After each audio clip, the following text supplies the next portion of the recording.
Welcome to my YouTube channel. आज आमे class 6 साहित्य सुधा बहिर प्रथम पाठ जन्मभूमि रो प्रश्नोत्तर करिबा।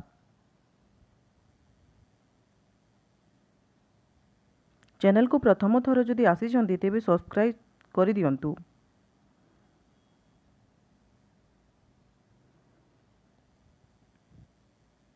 क निम्नलिखित प्रश्न गुड़िकर ठीक उत्तर पाखरी तारा चिन्ह दियो। प्रश्न नंबर 1 मुंड शब्द पाई कवितारी केउ शब्द व्यवहार करा जायछि? सठिक उत्तरटी मस्तक। प्रश्न नंबर 2 जन्मभूमि कवितारी मुख्यतः सठिक उत्तरटी हेउछि भारत मातार यशोगान करा जायछि।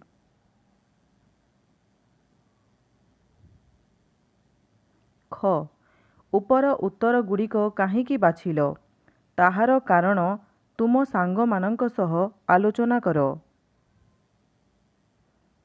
प्रश्न नंबर 1 मुंड शब्द पाई मस्तक बाछिली कारण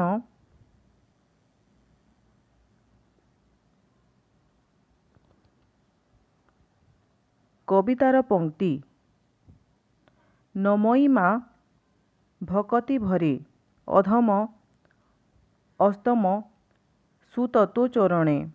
एठारे चरण अर्थ पाद, मस्तक अर्थ मुंड, जहा कवितार अन्य स्थान रे व्यवहृत होईछि। प्रश्न नंबर 2 जन्मभूमि कवितारे भारत मातार यशोगान बाछिली कारण समग्र कविताटी भारत मातार पवित्रता एठारे जन्मित महापुरुष वीर ओ वीरांगनांक गुणगान करी रचित। शेष पंक्तिरी कवि भारत मातांक चरणरी नमस्कार जणाइछंती। मिलीमिशी जोड़िबा एठारे शब्द दिया जायछि एवं तार भावार्थ दिया जायछि। नंबर 1 रे अछि हिमालय। सठिक उत्तरटी हेब 10 नंबर रे थिबा भारतर उत्तर सीमारी व्यापी रहिथिबा पर्वतमाला। 2 नंबर रे अछि तुहुपुत्र। ताहार सठिक उत्तरटी हेब 3 नंबर रे थिबा गंगांक पुत्र कौरव ओ पांडवंक पितामह भीष्म। 3 नंबर रे अछि भीष्म। सठिक उत्तरटी हेब 2 भारतर द्वितीय पवित्र नदी ब्रह्मपुत्र।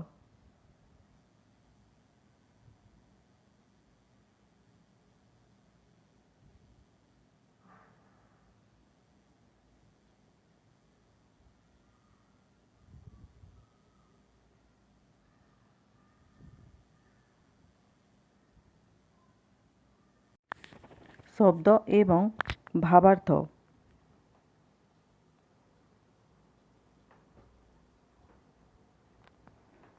हिमालयर सठिक उत्तरटी हेब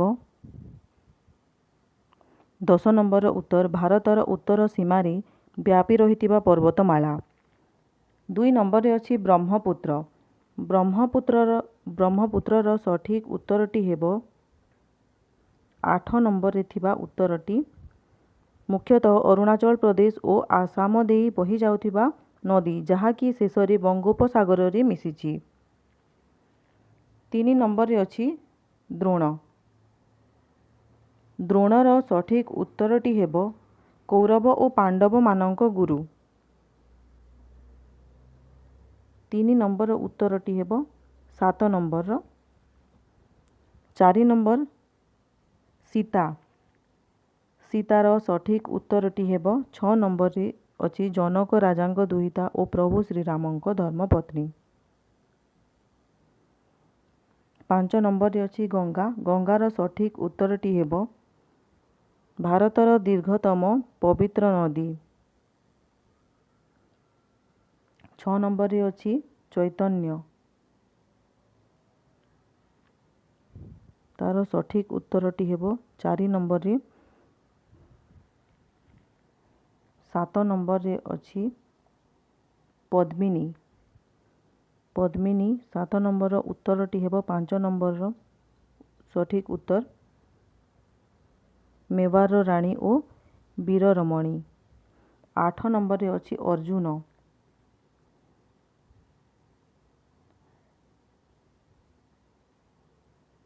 ଅର୍ଜୁନର ସଠିକ୍ ଉତ୍ତରଟି ହେବ 1 ନମ୍ବରରେ ଥିବା ତୃତୀୟ ପାଣ୍ଡବ। 9 ନମ୍ବରରେ ଅଛି ଭୀଷ୍ମ। 3 ନମ୍ବରର ଉତ୍ତରଟି ହେବ ଗଙ୍ଗାଙ୍କ ପୁତ୍ର କୌରବ ଓ ପାଣ୍ଡବମାନଙ୍କ ପିତାମହ। 10 ନମ୍ବରରେ ଅଛି ବାଲ୍ମୀକି। ତାହା 9 ନମ୍ବରର ଉତ୍ତର ହେବ ସଂସ୍କୃତ ରାମାୟଣର ରଚୟିତା।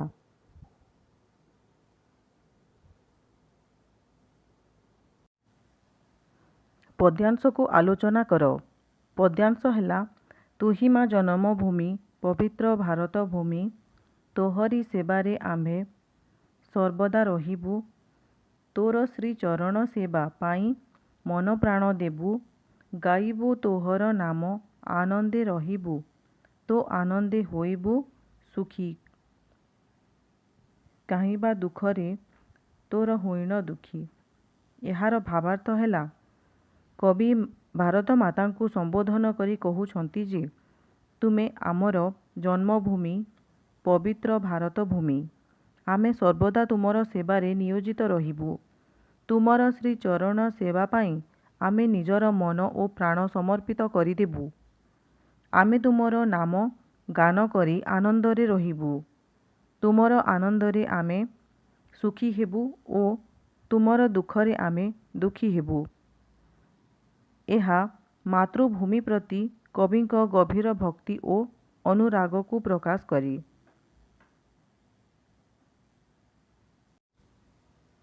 ମେଳ କର। ବର୍ତ୍ତମାନ କ ସ୍ତମ୍ଭ ଖ ସ୍ତମ୍ଭ ସହିତ ମେଳ କରିବା।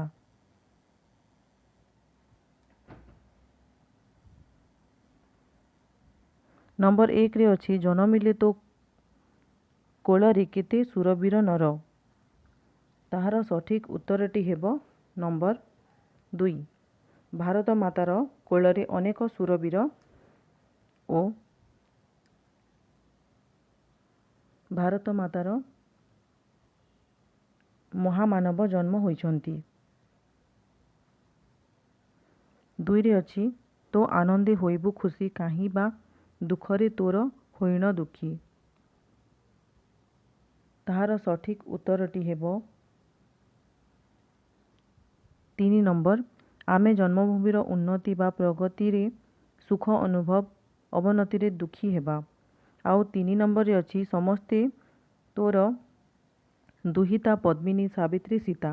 ତାହାର ସଠିକ୍ ଉତ୍ତରଟି ହେବ ନମ୍ବର 1ରେ ଥିବା ପଦ୍ମିନୀ ସାବିତ୍ରୀ ସୀତା ପ୍ରଭୃତି ସମସ୍ତ ବୀର ରମଣୀ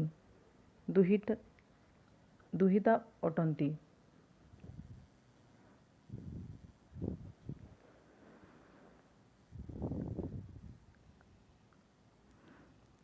ତାପରେ ଅନୁମାନରେ ଦିଆଯାଇଥିବା ପ୍ରଶ୍ନୋତ୍ତର। କରେ ଅଛି ମହାକବି ବେଦବ୍ୟାସ ବାଲ୍ମୀକି କାଳିଦାସ ଗାଇଲେ ପବିତ୍ର କେଣେ ତୋହରି ଗୁଣ। ଆଇର କୋଶ୍ଚିନ୍ଟି ହେଲା କେଉଁମାନଙ୍କୁ ମହାକବି ଆଖ୍ୟା ଦିଆଯାଇଛି। ସଠିକ୍ ଉତ୍ତରଟି ହେଲା ବେଦବ୍ୟାସ ବାଲ୍ମୀକି ଓ କାଳିଦାସଙ୍କୁ ମହାକବି ଆଖ୍ୟା ଦିଆଯାଇଛି। 2 ନମ୍ବରରେ ଅଛି ସେମାନଙ୍କ ଲିଖିତ ଗ୍ରନ୍ଥର ନାମ ଉଲ୍ଲେଖ କର। ବେଦବ୍ୟାସ ମହାଭାରତ ଲେଖିଛନ୍ତି, ବାଲ୍ମୀକି ରାମାୟଣ ଲେଖିଛନ୍ତି, କାଳିଦାସ ଅଭିଜ୍ଞାନ ଶାକୁନ୍ତଳମ୍, ମେଘଦୂତମ୍, ରଘୁବଂଶମ୍ ଇତ୍ୟାଦି ଲେଖିଛନ୍ତି। ଖରେ ଥିବା ପ୍ରଶ୍ନଟି ହେଲା କେତେ କେତେ ପୁଣ୍ୟବତୀ କେତେ ପତିବ୍ରତା ସତୀ କେତେ ବୀର ନାରୀ କେତେ ବୀର ଜନନୀ। ଏହି କବିତାଂଶରେ ବୀର ନାରୀ ବୋଲି କାହାକୁ ଓ କାହିଁକି କୁହାଯାଇଛି? ଉତ୍ତରଟି ହେଲା ଏଠାରେ ବୀର ନାରୀ ବୋଲି ପଦ୍ମିନୀ, ସାବିତ୍ରୀ, ସୀତା, ଦୁର୍ଗାବତୀ ପ୍ରବୃତ୍ତିଙ୍କୁ କୁହାଯାଇଛି। ସେମାନଙ୍କୁ ବୀରନାରୀ କୁହାଯାଇଛି କାରଣ ସେମାନେ ସାହସ, ଧୈର୍ଯ୍ୟ, ପତିବ୍ରତା ଧର୍ମ ଓ ସ୍ୱାଭିମାନ ପାଳନରେ ଅଦ୍ଭୁତ ନିଦର୍ଶନ ସ୍ଥାପନ କରିଛନ୍ତି। କ ପ୍ରଶ୍ନ ଯେପରି ଚରଣ, ପଦ, ପାଦ, ପୟର ସେହିପରି ନିମ୍ନଲିଖିତ ଶବ୍ଦଗୁଡ଼ିକର ସମାର୍ଥବୋଧକ ଶବ୍ଦ ଲେଖ। ନଦୀ, ତଟିନୀ, ସରିତା, ଗିରିଜା, ସ୍ରୋତସ୍ୱିନୀ। ଭୂମି, ଧରା, ଧରଣୀ, ପୃଥିବୀ, ବସୁନ୍ଧରା। ଜନନୀ, ମାତା, ମା, ଜନନୀ, ଜନ୍ମଦାତ୍ରୀ।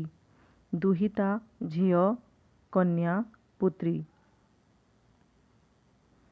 ଖରେ ଦିଆଯାଇଥିବା ପ୍ରଶ୍ନଟି ହେଲା କବିତାରେ ବ୍ୟବହୃତ ଗିରିବର ଶବ୍ଦର ବର ଅର୍ଥ ଶ୍ରେଷ୍ଠ। ଏହି ଅର୍ଥକୁ ଦୃଷ୍ଟିରେ ରଖି ଶବ୍ଦ ଶେଷରେ ବର ଲଗାଇ ନୂତନ ଶବ୍ଦ ଗଠନ କର। ଗିରିବର ଅର୍ଥାତ୍ ଶ୍ରେଷ୍ଠ ପର୍ବତ। ନରବର ଅର୍ଥାତ୍ ଶ୍ରେଷ୍ଠ ମନୁଷ୍ୟ। ପୁରୁଷବର ମାନେ ଶ୍ରେଷ୍ଠ ପୁରୁଷ। ନାରୀବର ମାନେ ଶ୍ରେଷ୍ଠ ନାରୀ। ପଣ୍ଡିତ ବର ମାନେ ଶ୍ରେଷ୍ଠ ପଣ୍ଡିତ। ସୁନ୍ଦର ବର ମାନେ ଅତି ସୁନ୍ଦର। ପାଠ ବାହାର ପ୍ରଶ୍ନୋତ୍ତର କରିବା। କ ନମ୍ବର ପ୍ରଶ୍ନଟି ହେଲା ଜନ୍ମଭୂମି କବିତାରେ ପୃଥିବୀ ଭାରତର ପ୍ରଶଂସା ଅତି ସରଳ ଭାବରେ ବର୍ଣ୍ଣନା କରାଯାଇଛି। ତୁମେ ଭାରତର କେଉଁ ରାଜ୍ୟରେ ବାସ କରୁଛ ଏବଂ ରହିଥିବା ସ୍ଥାନ, ଗ୍ରାମ କିମ୍ବା ସହର ନାମ ଲେଖ। ସେହି ସ୍ଥାନ ତୁମକୁ କିପରି ଲାଗୁଛି ବର୍ଣ୍ଣନା କର। ଏହି ପ୍ରଶ୍ନର ଉତ୍ତର ପିଲାମାନେ ନିଜେ କରିବି। ଏଠାରେ ଉଦାହରଣ ଦିଆଯାଇଛି। ମୁଁ ଓଡ଼ିଶା ରାଜ୍ୟର କଟକ ସହରରେ ବାସ କରେ। ଏହି ସ୍ଥାନଟି ମହାନଦୀ କୂଳରେ ଅବସ୍ଥିତ। ଏଠାରେ ପ୍ରାକୃତିକ ପରିବେଶ ସୁନ୍ଦର। ମହାନଦୀର ତୀରର ଦୃଶ୍ୟ ମନୋରମ। ଏଠାକାର ଖାଦ୍ୟ ଭିତରେ ଦହିବରା ଓ ଛେନାପୋଡ଼ ପ୍ରସିଦ୍ଧ। ଜଳବାୟୁ ଗ୍ରୀଷ୍ମରେ ଗରମ ଓ ଶୀତରେ ଶୀତଳ। ପ୍ରସିଦ୍ଧ ବାରବାଟୀ ଦୁର୍ଗ, ନେତାଜୀ ଗାଁ ଆଦି ଏଠାରେ ଅବସ୍ଥିତ। ଏଠାରେ ଧାନ, ପନିପରିବା ମୁଖ୍ୟ ଫସଲ। ଲୋକେ ସୂତା ଓ କଟୋରି ପୋଷାକ ପରିଧାନ କରନ୍ତି। ଠିକ୍ ଏହିପରି ଭାବରେ ତୁମେମାନେ ମଧ୍ୟ ଲେଖିବ। ଖ ନମ୍ବର ପ୍ରଶ୍ନଟି ହେଲା ନିଜ ପରିବାରର କୌଣସି ସଦସ୍ୟ କେଉଁ ସବୁ ଗୁଣ ତୁମକୁ ଭଲ ଲାଗେ ସେ ବିଷୟରେ ବର୍ଣ୍ଣନା କର। ଏହାର ଉତ୍ତର ମଧ୍ୟ ନିଜେ ନିଜେ ଲେଖିବ। ତାହାର ଉଦାହରଣ ମୁଁ ଦେଉଛି। ମୋ ମାତାଙ୍କର ସହନଶୀଳତା ଓ ପରୋପକାରୀ ମନୋଭାବ ମୋତେ ବହୁତ ଭଲ ଲାଗେ। ସେ ସବୁବେଳେ ଅନ୍ୟମାନଙ୍କୁ ସାହାଯ୍ୟ କରିବାକୁ ଆଗେଇ ଆସନ୍ତି। ତାଙ୍କର କଠିନ ପରିଶ୍ରମ ଓ ସତ୍ୟନିଷ୍ଠା ମୋ ପାଇଁ ପ୍ରେରଣା। ସେ ସବୁବେଳେ ପରିବାରର ସମସ୍ତଙ୍କୁ ଭଲ ପାଇବା ସହ ସମସ୍ତଙ୍କ ସୁଖ ଦୁଃଖରେ ସାମିଲ ହୁଅନ୍ତି। ସାରଣୀରେ ନଦୀଗୁଡ଼ିକୁ ଖୋଜି ଲେଖ। ନଦୀଗୁଡ଼ିକର ନାମ ହେଲା ମହାନଦୀ, କାବେରୀ, ନର୍ମଦା, ଗୋଦାବରୀ, ବ୍ରହ୍ମପୁତ୍ର, କୃଷ୍ଣା, ତାପ୍ତି, କାବେରୀ, ରଙ୍ଗାପି, ଶତଦ୍ରୁବି, ସତଲୁଜ, ଚମ୍ବଲ, ବେତାୱା, କେନ, ବୈତରଣୀ, ସୁବର୍ଣ୍ଣରେଖା ଇତ୍ୟାଦି। ଓଡ଼ିଶାରେ ପ୍ରବାହିତ ମୁଖ୍ୟ ନଦୀମାନେ ହେଲା ମହାନଦୀ, ବ୍ରାହ୍ମଣୀ, ବୈତରଣୀ, ସୁବର୍ଣ୍ଣରେଖା, ଋଷିକୁଲ୍ୟା, ବୁଢ଼ାବଳଙ୍ଗ, ଇନ୍ଦ୍ରାବତୀ, କୋଲାବ। ବୁଝି ବିଚାରି ଲେଖ।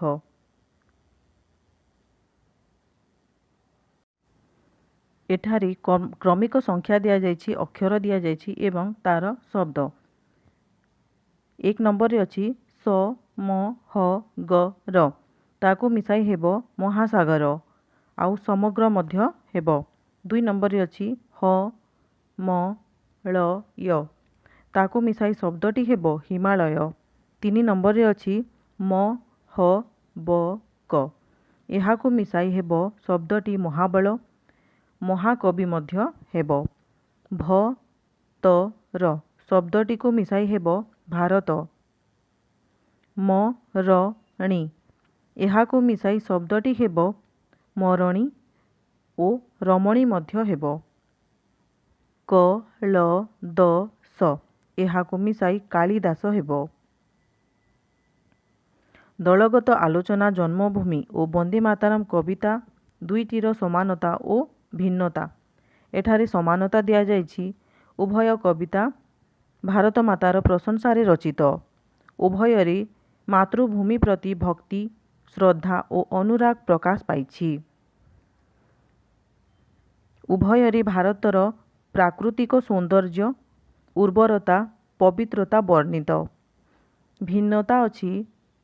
ଜନ୍ମଭୂମି କବିତାରେ ଭାରତ ମାତାର ଐତିହାସିକ ମହାପୁରୁଷ, ବୀର ବୀରାଙ୍ଗନା, ଋଷି ମହାକବିମାନଙ୍କର ଉଲ୍ଲେଖ ରହିଛି।